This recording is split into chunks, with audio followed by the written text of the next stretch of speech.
Bonjour et bienvenue dans les suggestions cinéphiles de l'Odyssée. Aujourd'hui, la suggestion cinéphile numéro 132. 1, 3, 2. Comme d'habitude, prenez bien soin de vous, respectez les règles sanitaires, développez votre vigilance démocratique pour ne pas être abéti, transformé en esclave consentant, infantilisé, face, surtout si vous êtes confronté à des gens qui disent tout et le contraire de tout.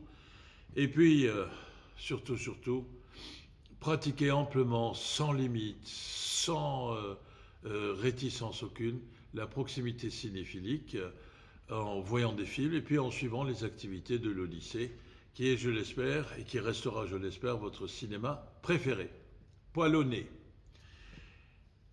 Le film dont va parler aujourd'hui, c'est The House That Jack Built, de Lars von Trier, que certains critiques appellent LVT. Bon, on dira Lars von Trier pour notre part. C'est The House That Jack Built est présenté dans le cadre de la 21e édition de la manifestation Étoiles Étoiles du cinéma européen. Et c'est le 14e film du cinéaste, qui est un cinéaste très particulier, très singulier, qui se promène en permanence sur les bords de l'excentricité, sur les bords de l'iconoclastie, si on peut le dire, et sur les bords d'une volonté délibérée de provoquer, de déranger, de perturber, d'être le grain de sable d'une certaine manière. Ce qui ne l'empêche pas de faire parfois des dérapages qui sont redoutablement inutiles et condamnables, comme ce qu'il avait fait en faisant en croyant faire un jeu de mots qui était très ambigu par rapport au nazisme. Et donc par rapport à l'antisémitisme, qui est quand même une valeur, une nécessité plus exactement, parce que l'antisémitisme, c'est pas une valeur. Ce qui est une valeur, c'est de ne pas être antisémite. Mais la lutte contre l'antisémitisme est une nécessité. Alors, cette parenthèse faite, c'est quand même un cinéaste qui a le courage d'alerter sur des problématiques qui ne sont pas si idiotes que cela, pourrait-on dire. Une des caractéristiques de Lars von Trier, c'est que c'est quelqu'un qui est profondément, sincèrement, mais aussi avec beaucoup de tourmente, travaillé, tiraillé par la spiritualité chrétienne et qui se pose plein de questions face aux interrogations spirituelles qui le travaillent, qui l'agitent et qui d'une certaine manière l'animent. Est-ce que le mal n'est pas consubstantiel, c'est-à-dire inhérent à la condition humaine? Autrement dit, l'humanité n'est-elle rien d'autre qu'une maladie humaine? Que l'humanité et l'inhumanité sont les deux faces opposées, certes, mais d'un même médaillon, assurément. Ça, c'est une des préoccupations. Qu'est-ce que c'est que la vie? Qu'est-ce que c'est que la mort? Et surtout, qu'est-ce que c'est que la vie au moment où on en fait un bilan? Et que vaut ce bilan si, sans arrêt, on a été travaillé par ce démon qui nous gangrène, qui est le mal, qui est source du mal, qui est source de violence, qui est source de mort, qui consiste dans le fait de tuer son prochain. Et ce sont des interrogations qui, assurément, sont légitimes. Moi, je ne suis pas chrétien, je n'ai pas l'impression que je vais le devenir, mais je suis pour tout simplement le respect de la conscience et d'un certain nombre de lois fondamentales qui sont des tabous légitimes et justifiés et qui ont pour tendance de ne pas faire de mal aux autres et de ne pas appliquer la violence. Bon, alors pour ça, on n'est pas obligé de de croire, mais je respecte évidemment toutes les croyances qui prétendent ou s'efforcent de lutter contre le mal. Alors, le sujet du film, qui est un film dérangeant, mais délibérément dérangeant, il faut bien le dire. Le sujet du film, c'est l'histoire d'un serial killer, un tueur en série. Qu'est-ce que c'est qu'un tueur en série? C'est la question que on peut se poser, que se pose en tout cas, et qu'on peut se poser en regardant le film de Lars von Trier, et que se pose Lars von Trier. Alors, il est évident que ce n'est pas uniquement la colère qui peut entraîner le crime et le fait de tuer un autre. Là, il y aurait des circonstances atténuantes, ce qui n'est pas légitime.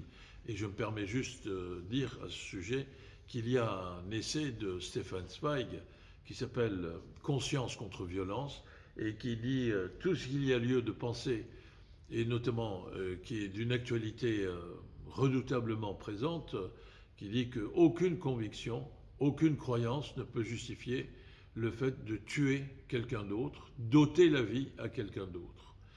Mais précisément la vie, qu'est-ce que c'est, au fond, se demande Lars von Trier, et qu'est-ce que c'est quand on sait qu'il y a de la violence, il y a du mal, il y a du démoniaque pratiquement présent en permanence dans tous les actes de la vie quotidienne, pas seulement d'un individu, mais d'une humanité qui, tout au long de l'histoire, et il est difficile de dire le contraire, a fait preuve de tant d'inhumanité et de tant de facilité à tuer son prochain. Alors, ce serial killer, c'est quelqu'un qui, d'une certaine manière, sans trop se forcer, trouve normal, trouve acceptable que l'on soit amené à tuer. Soit parce que la personne qu'on tue, on ne l'apprécie pas et elle dérange, sans directement nous faire du mal, soit parce que c'est une espèce de jouissance morbide qu'on peut avoir à ôter la vie à quelqu'un et à être témoin du moment exact pendant qu'on tue quelqu'un où cette personne passe de vie à trépas, c'est-à-dire à capter l'instant ultime où, avant d'expirer, elle donne son dernier souffle, la victime du crime que l'on fait. Et vous me direz évidemment, il y a d'autres sujets qui sont plus ragoûtants, mais ça c'est une préoccupation qui, je le répète, relève de la problématique, des interrogations, des énigmes spirituelles que se pose, et chrétiennes que se pose Lars von Trier. Et notamment, qu'est-ce que c'est que la vie? D'abord, quelque chose qui s'interrompt avec la mort, mais dans la représentation de la vie, qu'est-ce que c'est que la résurrection? C'est-à-dire que la mort n'a qu'une victoire temporaire sur la vie. Et ça, c'est symbolisé par la résurrection du Christ. Mais quand on vit cette résurrection, au moment du jugement dernier, et une résurrection qui ensuite va conditionner, avec ce jugement dernier, le fait d'aller en enfer ou d'aller au paradis. C'est-à-dire qu'on va passer de la disparition d'une enveloppe charnelle à la renaissance de cette enveloppe charnelle. Et dans l'éternité, une fois qu'il y a la résurrection, cette enveloppe charnelle, quel va être son poids?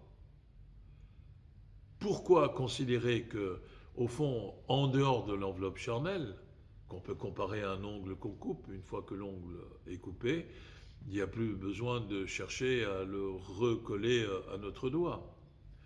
Eh bien, dans cette reconstitution, retour à la vie, une fois qu'on est soit en enfer, soit en paradis, est-ce que les ongles continuent à pousser? Est-ce qu'on peut avoir des boutons, des furoncles? Ce sont des questions puériles, mais un esprit tourmenté comme celui de Lars von Trier est tout à fait capable de se poser. Et donc, qu'est-ce que c'est que cette enveloppe charnelle, par exemple, qui, une fois qu'elle est dépossédée du souffle de la vie, et pour les commodités d'une fuite par rapport à la police, est dans un sac qui traîne derrière une voiture sur une route, une voiture lancée à toute vitesse, et qui subit des dégâts. Ça, c'est très clairement montré dans le film. Et je répète tout de suite que dans ce film, il n'y a aucune complaisance vis-à-vis de la représentation de la violence. Il y a tout simplement cette interrogation sur la portée, sur ce qui rend possible ce mal consistant à tuer un autre. Le serial killer peut-être est fasciné par cette interrogation du mystère de la vie. Mais en même temps, Lars Trier vient nous rappeler que il y a un socle dans le démon humain, ou le démoniaque dont l'humain est capable. Il y a un socle qui porte en lui, un socle de pulsion, qui porte en lui toutes les différentes formes de violence. Que ce soit la violence du serial killer, et d'ailleurs le film y fait allusion explicitement, que ce soit la violence du chasseur, qui s'amuse, prend plaisir à abattre. Vous aurez compris que pour ma part, je ne suis pas un fervent, et bien au contraire, partisan de la chasse et des chasseurs. Mais qu'est-ce qui fait qu'on prend plaisir à tuer des bêtes? À la limite, on pourrait dire que si c'est pour se nourrir et pour ne pas mourir de faim, il y a une circonstance atténuante à le faire. Mais à chasser et à abattre d'autres espèces vivantes, mais voilà. Et qu'est-ce qui fait que, avec un système de représentation commode et une certaine anesthésie paresseuse de notre conception, quand on prend une saucisse en main et qu'on la trempe dans de la moutarde et qu'on croque dans cette saucisse, on pourrait dire la même chose avec un filet de bœuf, n'est-ce pas, ou un mignon de veau, eh bien, et qu'on prend du plaisir, on oublie et on occulte entièrement le fait que, au départ, ce qui rend possible ce plaisir-là, c'est une souffrance extrême qui fait que, pour un animal, pour l'éternité, il y a eu un moment de passage de vie à trépas, de disparition, et qui plus est, de disparition dans la souffrance. Qu'est-ce qui fait que la souffrance puisse alimenter un plaisir d'essence? Eh bien, ce sont des questions que, par ricochet, eh bien, Lars von Trier nous oblige à nous poser dans ce film-là, qui certes est un film dérangeant, qui certes peut empêcher de dormir pendant un certain temps, mais il vaut mieux rire de soi-même que de se prendre au sérieux. Eh bien, je peux vous garantir que 2 minutes de suggestion cinéphilique peut garantir peut-être un sommeil quasi immédiat et réparateur. Qu'est-ce qui fait que tout cela est possible? Que la souffrance est consubstantielle des plaisirs de la vie. Que la violence et le fait de tuer est un acte permanent. Walter Benjamin disait qu'il n'y a aucun acte de culture, aucun document, aucune donnée culturelle qui, de près ou de loin, ne soit pas liée à la barbarie humaine. Eh bien, peut-être que cela mérite réflexion, parce que quand on voit un tableau avec la tête de la Méduse ou tel personnage mythologique ou des écritures religieuses qui est décapité, qui est tenu à bout de bras, dont la tête décapitée est tenue à bout de bras, ce sont des choses qui alimentent aussi des œuvres d'art devant lesquelles on s'émerveille, comme si au fond le sujet eh bien, de cette œuvre était tout à fait acceptable, c'est-à-dire nous prendre à témoin d'un acte de violence et d'assassinat. et de mort, en quelque sorte. Et donc, quand on est un artiste, et surtout un artiste comme Lars von Trier, eh bien, il est évidemment inévitable qu'on se pose la question de la représentation de la violence et de la mort. À l'image de ce serial killer qui fait à rebours, en marche arrière, si vous voulez, un travail de reconstitution en effaçant tous les indices de qui pourraient le rendre détectable, ce criminel, n'est-ce pas? Et d'une certaine manière, cela renvoie par ricochet au fait qu'il y a eu forcément, dans un projet de tuer quelqu'un, un travail de mise en scène, de préparation, de réalisation et d'achèvement de ce travail. Et que peut-être lui, ce personnage de serial killer, qui est un ingénieur qui voudrait être un architecte, eh bien, au fond, ce qu'il se pose comme question, c'est de construire une demeure dont tous les éléments auront été constitués par des cadavres bien matériels, bien présents, des différents et multiples crimes qu'il a commis. C'est d'ailleurs ce qu'on voit à la fin du film, mais je n'en dis pas plus, parce que c'est un film qui mérite d'être vu. Alors, je crois que c'est important de noter d'une part qu'il n'y a aucune complaisance pour la violence, mais il y a une façon assez éprouvante, un peu comme une gifle qu'on nous assène, comme s'il s'agissait de nous réveiller, sur la présence de la mort dans la plupart des comportements, non pas de nous, je le souhaite en tout cas, mais des comportements de l'humanité, de ce qu'on appelle l'humanité. Autrement dit que l'humanité est faite de beaucoup de mal, de beaucoup de démoniaques, et encore plus que de paradisiaques. Et c'est la raison pour laquelle il y a une allusion dans l'épilogue du film, parce que le film est constitué de 5 incidents ou événements, c'est-à-dire 5 crimes ou séries de crimes qui nous sont montrés, et d'un épilogue où le serial killer essaye encore d'échapper à l'enfer, au brasier de l'enfer, et n'y arrive pas. Et tout le film est ponctué par un dialogue que l'on comprend à la fin, avec un personnage que l'on ne voit pas, qui peut être l'ange punisseur, qui vient s'occuper du sort de ce serial killer, ou d'un confident qui dialogue avec ce serial killer. Cet ange est incarné par Bruno Ganz, et il faut quand même noter au passage la remarquable interprétation de l'acteur qui joue le serial killer, qui s'appelle Matt Dillon, et qui est tout à fait saisissant.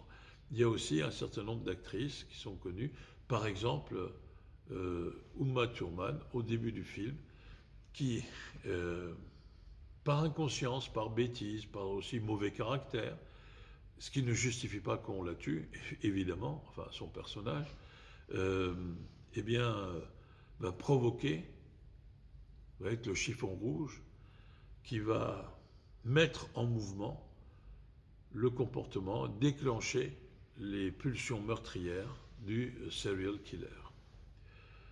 Un film dur, un film volontairement et délibérément éprouvant, mais un film à voir parce que il y a évidemment aussi derrière ça toute cette interprétation religieuse. Moi, je ne suis pas croyant, je suis libre penseur, mais je suis agnostique, je ne suis pas athée, mais je pense qu'en tout cas, c'est des interrogations qui méritent d'être entendues, qui méritent d'être considérées telles qu'elles sont proposées dans ce film.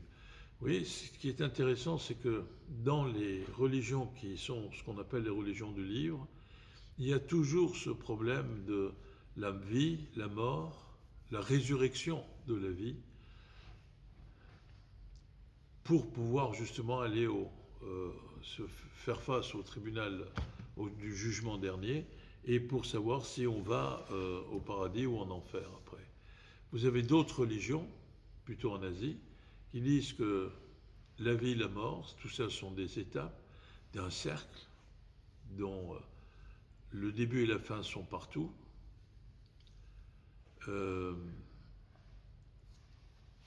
Et à l'intérieur duquel l'enveloppe charnelle n'est qu'une étape fugace et passagère.